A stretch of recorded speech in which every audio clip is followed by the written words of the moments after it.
Yeah. Yeah, but... So what I meant was, in general, not just the Ouija. Yeah.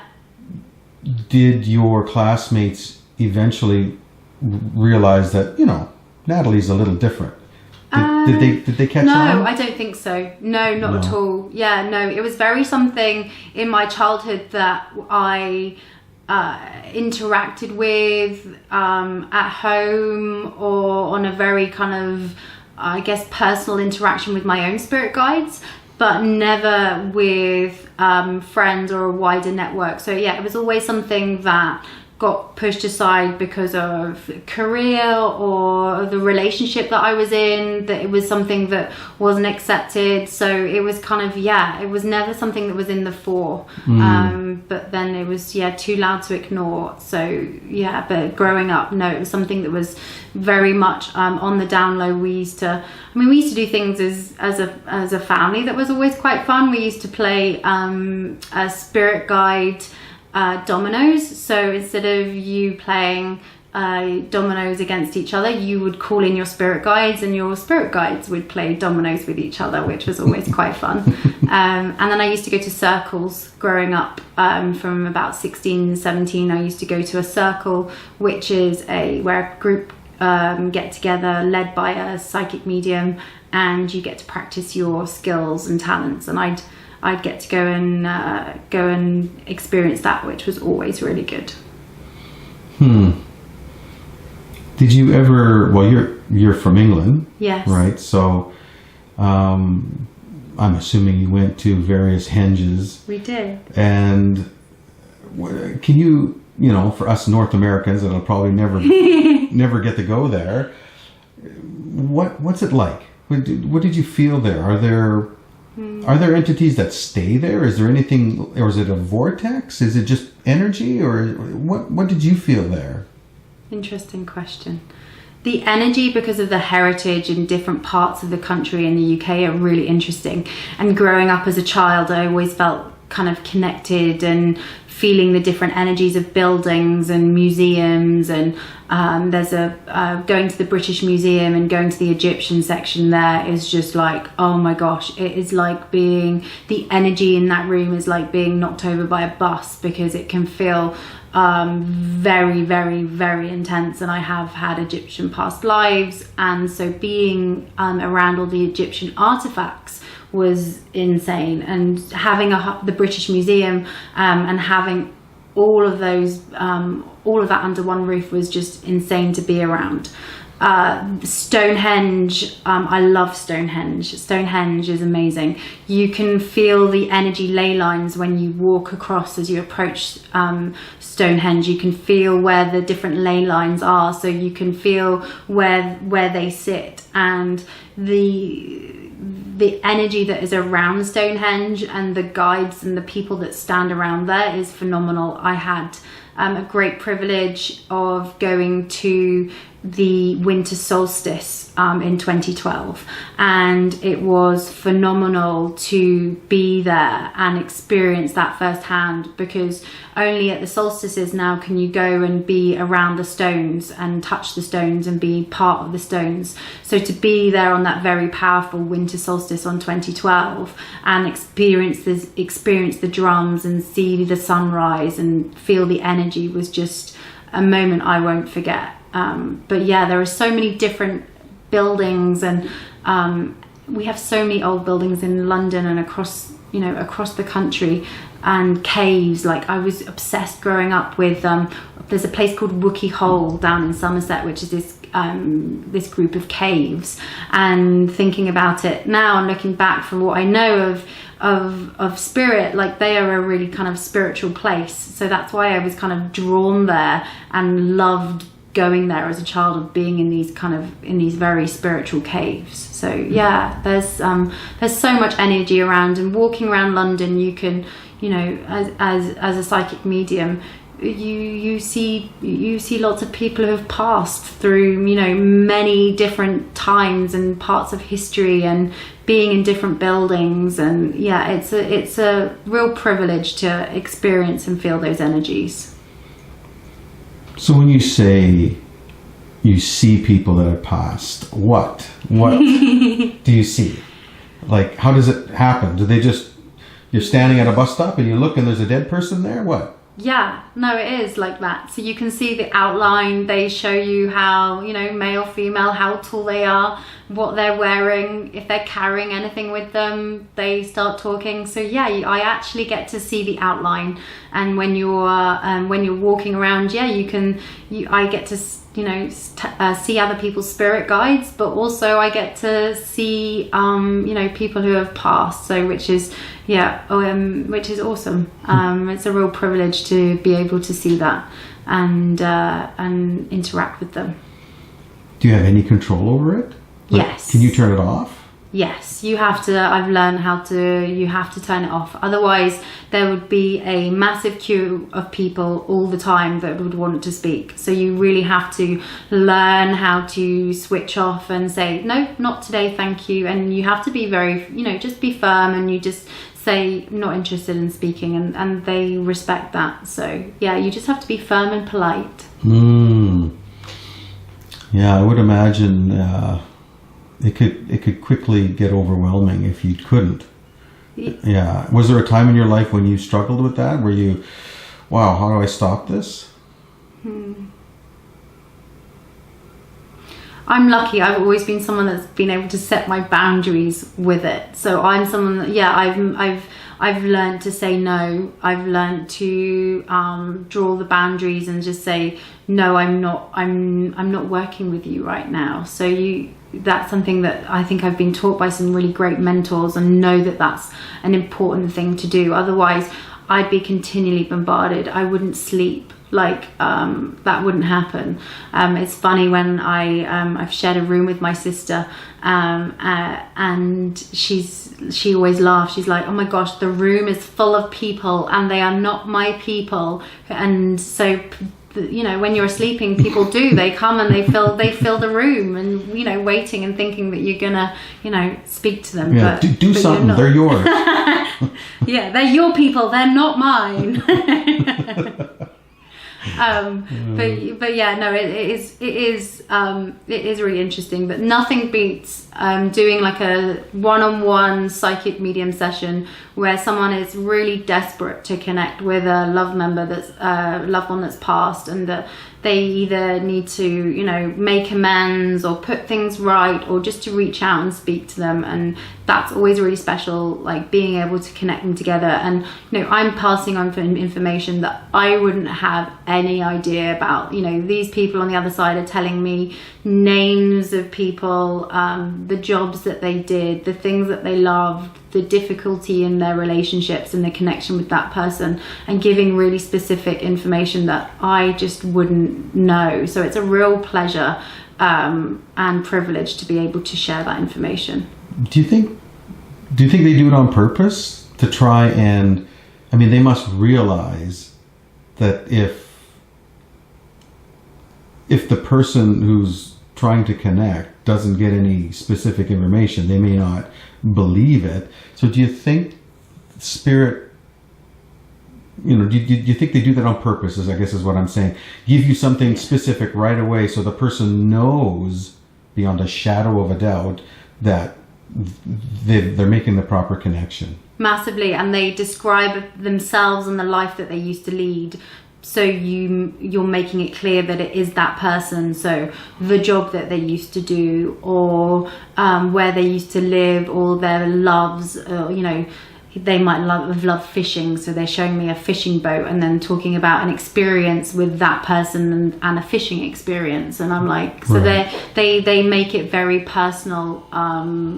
They give you the personal details and the personal connections for them to realize why that's, to make them know that it's them right. that's coming forward. Yeah. Right.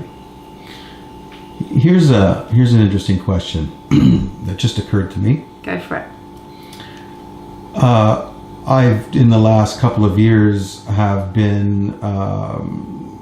felt differently about some of these channelers, for instance. Mm-hmm. It just rings so true for me, and the information seems to really be aligned with my beliefs and what I think is really going on. Mm-hmm. So, have you ever or is this total? I don't even know. Is this totally different? Have you ever channeled, let's say, a multidimensional being? I have channeled and I have had the experience of channeling. For me, I've channeled my own spirit guide, so you can channel your own spirit guide and bring them forward. It's a very different energy channeling to psychic mediumship and mediumship work. For me, when I'm channeling, I feel the energy come up behind me, and it feels like I'm having to move my rest of my body out of the way, and it feels like the for me the being or entity or energy that I'm channeling kind of steps in and through into my body, and then you just start talking, and it's really interesting. There's a bit of a shift from you talking and them talking, and then what happens is that you just start talking, and it's a very different energy. But yeah, they and some people are conscious or unconscious channels, so some people remember what they're saying and some people don't. For me, I don't really remember what I'm saying, so I just start talking, and it's like being in a trance, and you're just giving information from a higher, you know, from this higher source or other world, and it's really powerful what comes through, because it's just pure energy and pure guidance of the steps and the process of what we should be doing. Like automatic writing. It is. It's very much like automatic writing, but it's doing it so they're connecting with your voice and getting yourself out of their way, and they literally do. They step into your body and you start talking, and you can have channeling different spirit guides, other people's spirit guides, or higher beings from other planets and other dimensions, and sometimes that comes through as one person, or it comes through as a collective, like a collective energy, a collective of voices that comes through, and it's really, really powerful. And there are a lot of amazing people channeling right now, and it becoming very popular. Oh, for sure. The group I'm associated with, in fact, we have one from Victoria who's coming over, and we did a little event a little while ago, and it was really interesting because he did a Q&A at the end. Well, it doesn't get any better than that, and so people really got involved in it, so when we're having a bigger event at the planetarium here pretty soon, and so it's kind of neat to have, and he's been doing this a long time, so it's really neat. I think it's something we need help, some guidance like that, and a lot of these ETs and what have you are saying that that's what they're trying to do, and they've already done this. They did this hundreds of thousands of years ago, and they've been waiting, and it's our time. And it's many of the channelers are saying the same thing.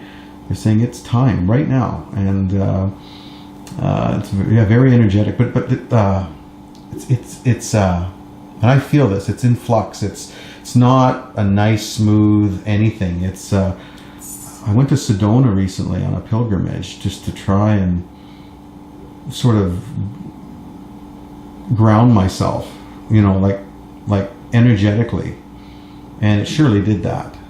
Because I found the energy there was very planar. It was very, I don't know, just flow.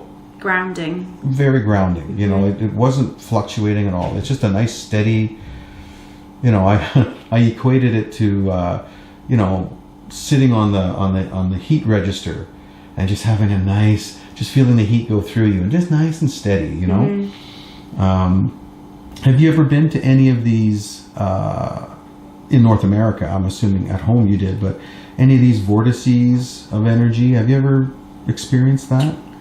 I've driven through Shasta. I haven't actually been on a pilgrimage to Shasta. Mount Shasta is on my hit list of places to go. We really, really need to go. Hawaii is somewhere else that I'm keep being drawn to, with the Lemurians. So the Lemurian energy connected to Shasta and Hawaii. That's been really kind of drawing me there. I've done some of the desert. I've been to Joshua Tree National Park growing up as a child, and felt kind of the energy around that kind of desert, energy. It's got a very, very different vibe to it. But it's my mission to kind of tap into some of this more North American energy. Another question. I went and had my aura picture done Yeah. about a year ago. Mm-hmm. And it was funny because my intellectual self was not interested. Yeah. And I wouldn't have done it if the gal that had been sitting beside me, if she hadn't went up and got hers done, and it was all purple. Yeah. That was it. She went, oh, why don't you go get it done and let's see what yours looks like. And I went, oh no, I don't want to do that. She egged me on. I went, all right. So I went up and I did it, and mine was lit up like a Christmas tree. Yeah. And I've never really, I went online and kind of poked around a little bit, but I never really looked into it. Are you, if you were to see that, would you understand it? Have you looked at some of those pictures? Yes. So with color auras, I mean, I get to see auras around different people without taking the photo. So you can see different auras around, around people. So if I kind of concentrate on people, you can get a different aura and where it sits on their body. When I do readings, for me, that works through as spirit showing me where your blockages are. So where your energy sits and where you are getting kind of blockages, which is kind of holding you back from things in your life. So that's how I get to work with color auras, is like seeing the aura around the person, seeing it where it sits around the head or the crown chakra, or how it moves and flows around your body and has that movement. Yeah, it's really powerful, because then the colors that you're being shown kind of for me represent the different chakras and the different energy beings, and each of those colors have a meaning of what they mean, but also where they sit in the body. So it's like you can see where you're open and free and connected, but also see where you are where you have those blockages. Okay, so I had 6 globes above my head. Yeah. Is that, somebody told me that was spirit guides? Yes, I was about to say it's Is your that, spirit guides. Yeah. And what's the significance of green? I'm just asking.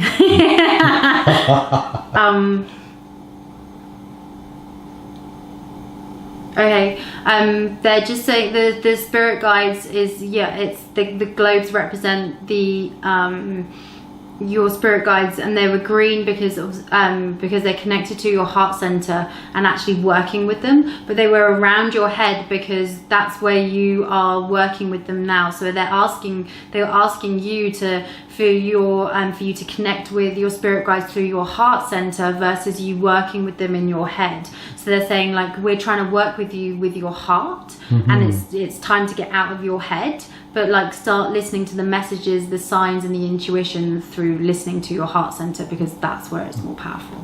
That makes perfect sense, because I've always been an intellectual and probably well above average intelligence, and I'm finding now, since I've started on this inner journey, it's such a hindrance. It's not helpful at all. And sure, I can go and make a living and it's useful in daily life, but trying to subdue that, what do they say, that the longest journey is from your head to your heart, and so true. I totally believe it, and it's I find I'm ping-ponging, so it's interesting that you said that. It's you're bang on there for sure.